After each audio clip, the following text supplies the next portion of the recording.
You're watching Beyond Market. Welcome, I'm Esther Awoniyi. Many thanks for joining us. On today's show, we'll explore ways to fund Nigeria's infrastructure deficit. As always, you can join the conversation with the hashtag It's Beyond Market. You can also follow my Twitter handle too. It's at Esther O. Awoniyi. Now, the far-reaching benefits of investing in infrastructure cannot be overemphasized, especially for a country like Nigeria with a population growth of more than 3%.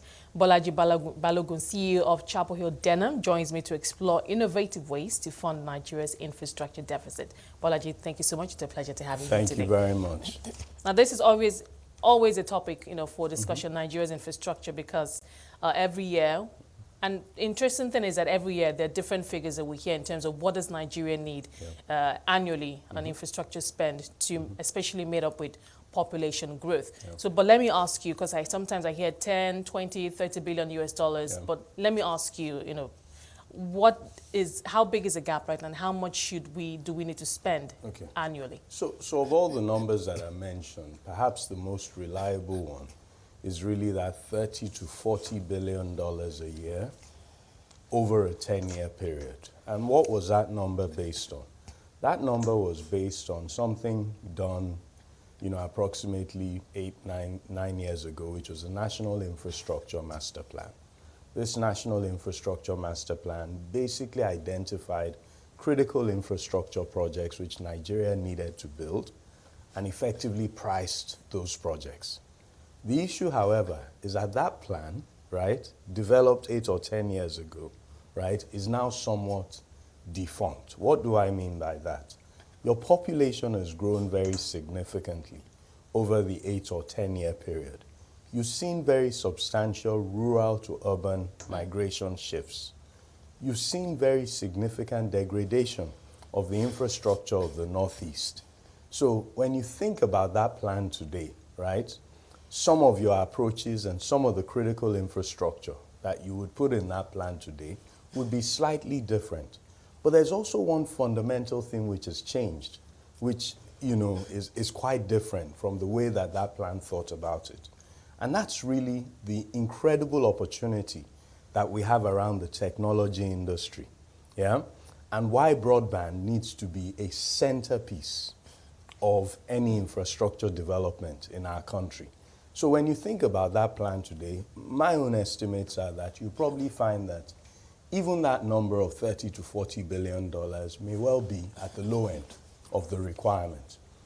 The fundamental issue, however, is as follows. Over the last 25 years, it's very difficult to find more than 2 years in which Nigeria as a nation has invested more than $2.5 billion into infrastructure.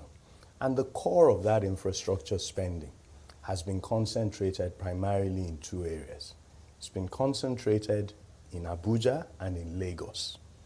And you have this country... Across different sectors. Correct. Power, and you have this country screaming for infrastructure, all around the country.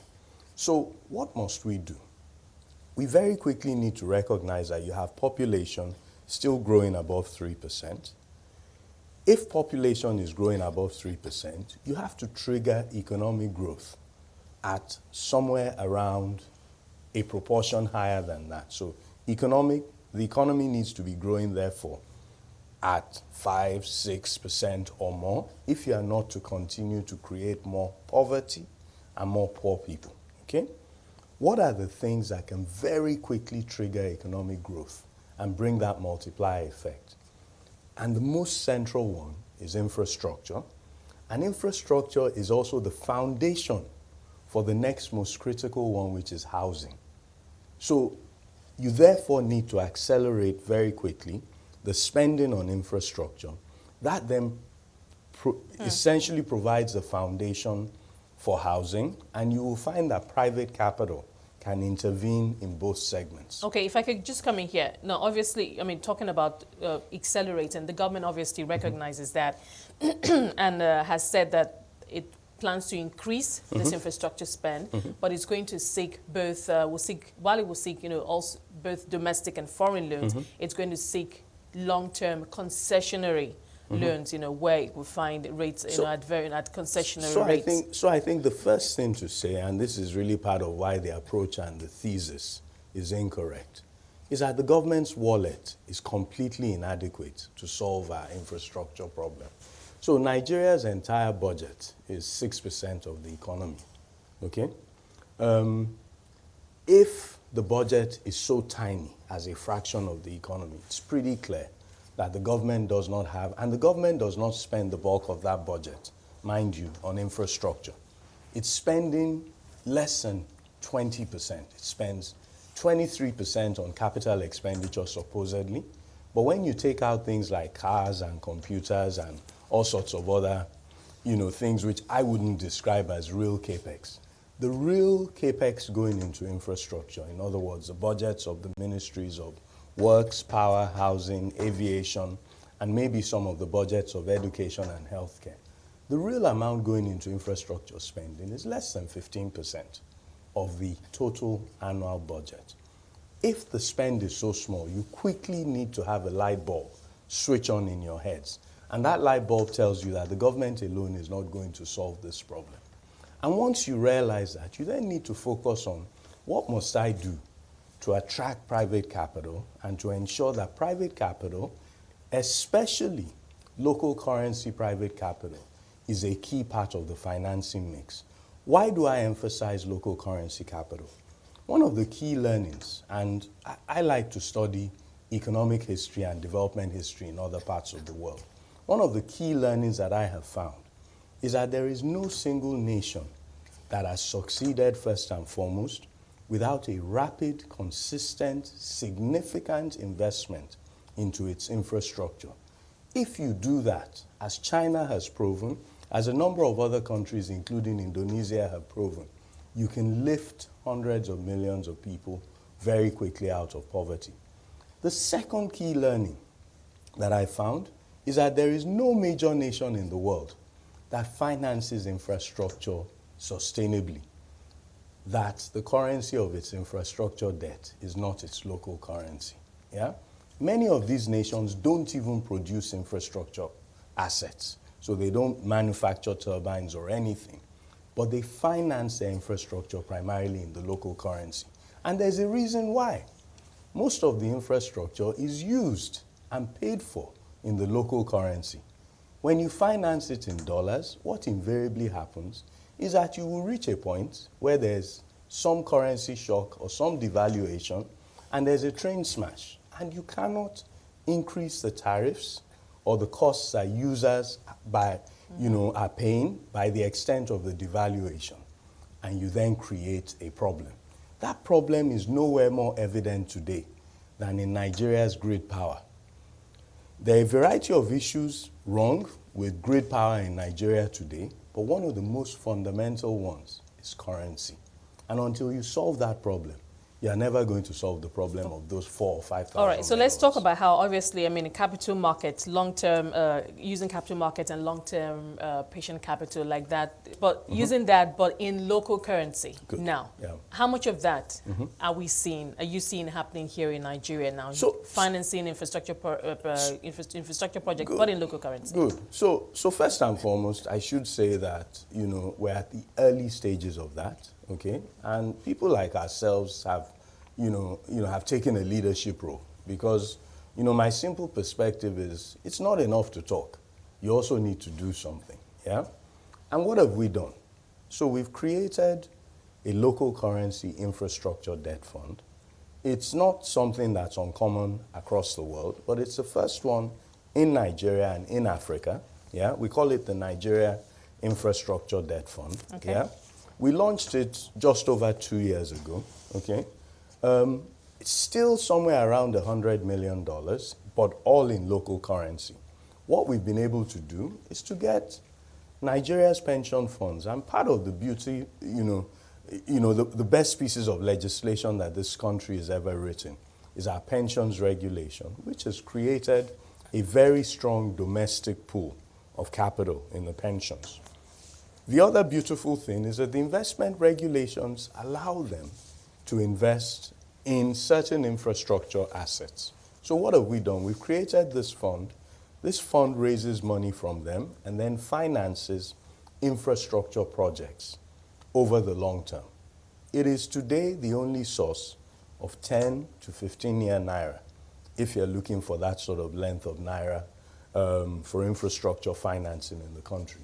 And small as it is, it already has some significant development outcomes. So first and foremost, in just over 2 years of operations, it's added somewhere around 70 megawatts to captive power in the country. It's added nearly 200 kilometers to gas pipelines in the country. But more than the infrastructure addition, the more significant issues for me are job creation. It's created directly over 400 jobs. Indirectly, it's created over 21,000 jobs. Okay. Yeah? Over and above that, it's also reducing carbon emissions. And in this country, one of our biggest challenges, is the significant carbon footprint that we have as a country and need to deal with. And this is just one example. Okay, let's just take a few steps backwards. And what is this underlying strategy here for the fund? Okay. The strategy very simply is to create an avenue or a channel to allow local pension funds and other people who can't go and invest directly in infrastructure projects on a one-by-one basis to do it in a pooled way. So effectively, it's providing them diversification. It's providing them the expertise of a manager where we've put together an infrastructure team of competent Nigerian and non-Nigerian professionals, with, the investment committee alone has over 130 years of infrastructure financing and investing experience among them and across emerging markets. And that team basically does the work, reviews the transactions, does the investing, and essentially provides the pension funds a specialist manager who understands the asset class. And it's also done very, very well. So just interestingly, infrastructure credit is probably, an asset class that you would expect that on a returns basis would be quite conservative. The fund is actually the best performing fund in 2018 in Nigeria. Bolaji, we're just going to take a short break, an interesting point, but we're going to come back and pick up from where we left off. I've been speaking to Bolaji Balogun. He's the CEO of Chapel Hill Denham, and we're talking about how Nigeria can find innovative ways to plug its infrastructure deficit. We'll be right back after this short break to join us. If you're just joining us, Bolaji Balogun, CEO of Chapel Hill Denham, is with me today, and we're exploring innovative ways to plug and fund Nigeria's infrastructure deficit. Bolaji, thank you for your time so far. Thank you, Esther. Let's pick up from where we left off, financing infrastructure in local currency. Now, for the PFAs, obviously, this is a very sensitive matter for them. What was the appeal, or why would they find this appealing? Okay, so first and foremost, Nigeria's PFAs have, I think, a number of important motives. This is an opportunity for them effectively to create a double return. First and foremost, infrastructure investing is stable, sustainable, predictable over the long term. But more importantly, they're also contributing to developing the economy. And that has a circular effect, because when you invest in infrastructure, what that leads to is investments being attracted to other areas. Those investments in turn create jobs. Those jobs in turn will create new pensions, new savings. So they're a big beneficiary in the long term of investing in infrastructure.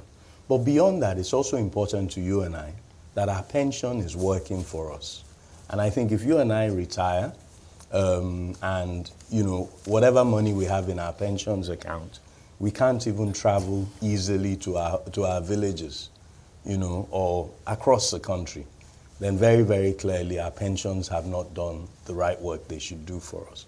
Across the world, across developed markets, across emerging markets, pension funds are increasingly the largest investors in infrastructure investing. It's not uncommon to find pension fund allocations anywhere between 10 to 25% across the world in most markets invested in real assets, and the largest core of that is infrastructure. Okay, now for this fund, what are the target investments now? Talk to us about those sectors. So basically we're focused on all the traditional infrastructure sectors, so power, energy networks, telecommunications networks. We're also, focused, or telecommunications infrastructure. We're also focused on social infrastructure. So we're focusing on key areas like educational infrastructure, healthcare infrastructure. We're also focused on waste management and water. So monopolistic type assets, assets basically with long concessionary type lives. And for us in power, we've had to be particularly careful because of the challenges around grid power. We've steered clear of that particular segment, and we're really focused on captive power and a few other IPP opportunities. But anything called DISCO or GENCO, we've sort of decided that that whole marketplace needs some work. There have been some good progressive steps recently, and every day we're seeing one piece of progression in the regulation that is improving the risk around it, but it still remains a fairly risky segment of the market. So would you say that, this strategy that you're employing, and obviously using local currency, which is something new that we're still trying out, has it proven or does it prove that financing infrastructure in domestic currency can work? Of course it does. And beyond that, there's significant empirical evidence everywhere. Why haven't we gone down this path? That's where I'm leading to. So I think, sometimes we really need to not try to create a Nigerian way and simply look at what the rest of the world has done, and copy it correctly, Every single major economy globally, and we're the 25th largest economy in the world, all of the 24 that are larger than us, and even some of those that are smaller than us, like South Africa, all finance infrastructure in their local currency. Not all of those countries manufacture infrastructure assets, but they figured out very clearly that if 80–90% of the use is in local currency, if you finance it in dollars and you're financing long term, all you are doing is just waiting for a future problem to occur, and it will surely occur. I put it to you that one of the reasons that Africa as a continent has such little infrastructure is this predilection we have with foreign currency financing for infrastructure. Are you saying that there, because one might assume that there are no challenges or risks even with using domestic currency? What are those? Look, I will tell you, if you finance long term in local currency, the first thing that happens is, devaluation doesn't affect the underlying financing structure.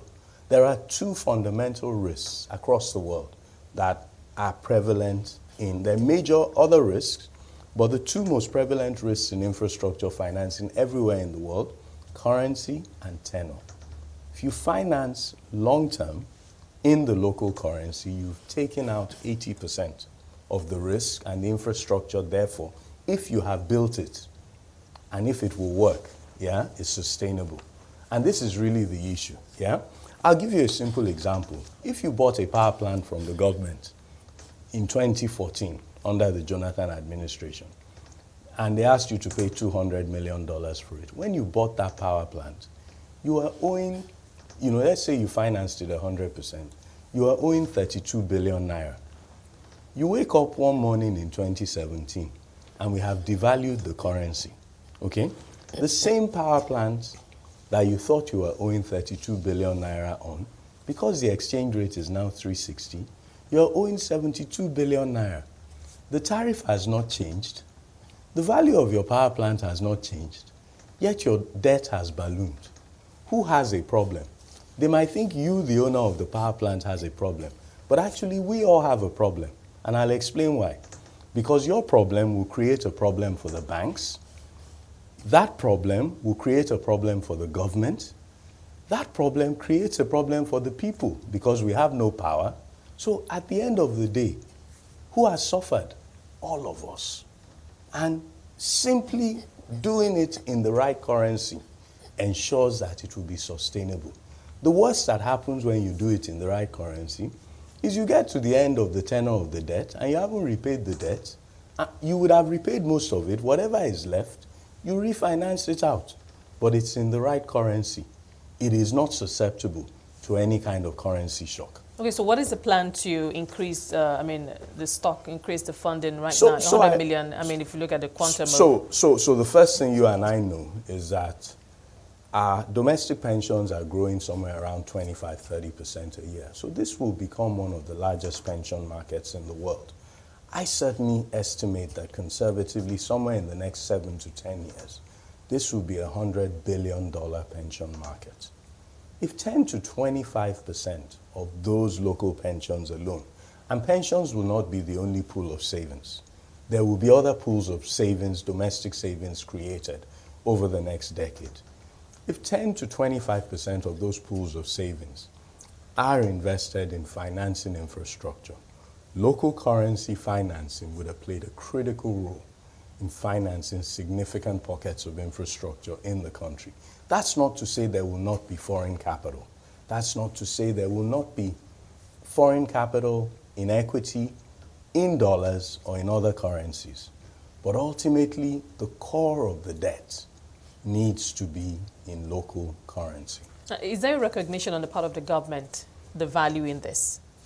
I hope so. And because I know that while this is happening, obviously the government on its own hand, like I mentioned at the beginning, is still going for the long-term concessionary rates. I do believe first and foremost that for the first time, probably in half a generation, there is a clear understanding in the government of the importance of infrastructure.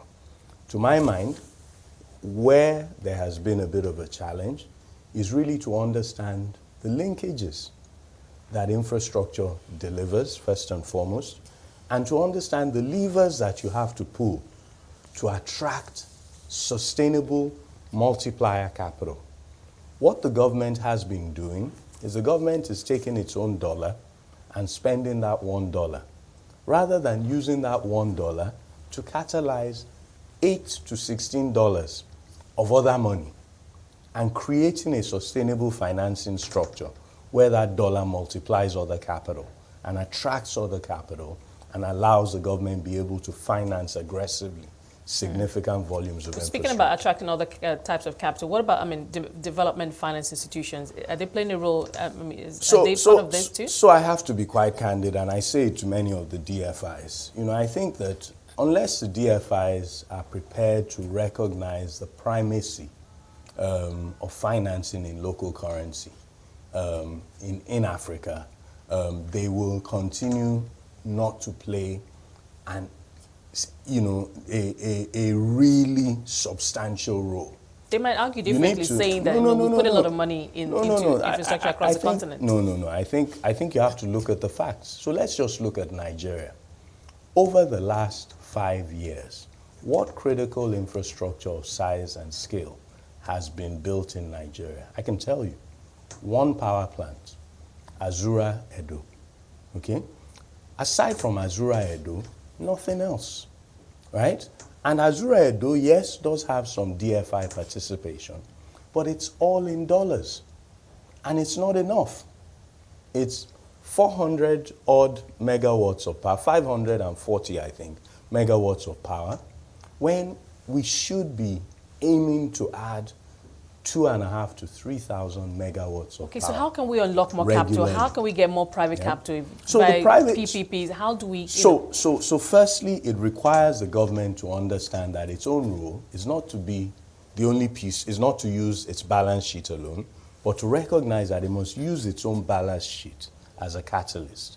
It's for the government to recognize that it also has one powerful instrument called the government guarantee.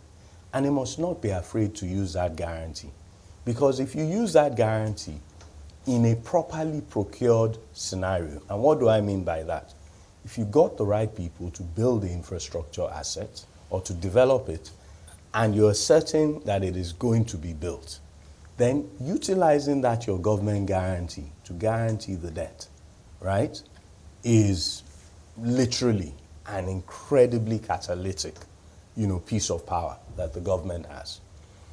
But ultimately, when the government recognizes that what it must use its dollar to do is not to spend 100% of its dollars, but to use its dollars to create co-investment structures, to use its dollars to create multiplier of private capital, and to create the environment where there is increased local currency participation in infrastructure financing. And it's not the banks who are going to do it. because it's important to recognize that Basel III, amongst other macroprudential regulations, just makes it really difficult, right, for a bank to finance long-term when the tenor of their deposits are quite short. Yeah? All you're doing is creating increased risks in the banking system. And the average tenor of bank loans in Nigeria today is somewhere just over 2 years. Yeah. You cannot finance any infrastructure realistically on that basis. Bolaji, I'm afraid we're going to have to leave it there. Well, thank you so much. I mean, it's very great points you've made there, and obviously something for the government to think about. Thank you for your time on the show today. We appreciate it. I've been speaking to Bolaji Balogun, CEO of Chapel Hill Denham. Well, that's it on Beyond Markets. Thank you so much for being a part of it. Remember, you can watch all previous episodes of Beyond Markets on our website. That's cnbcafrica.com. You can also stay engaged with the hashtag Beyond Markets. You can follow my Twitter handle too. It's at Esther Awoniyi. For myself and the team, it's bye for now.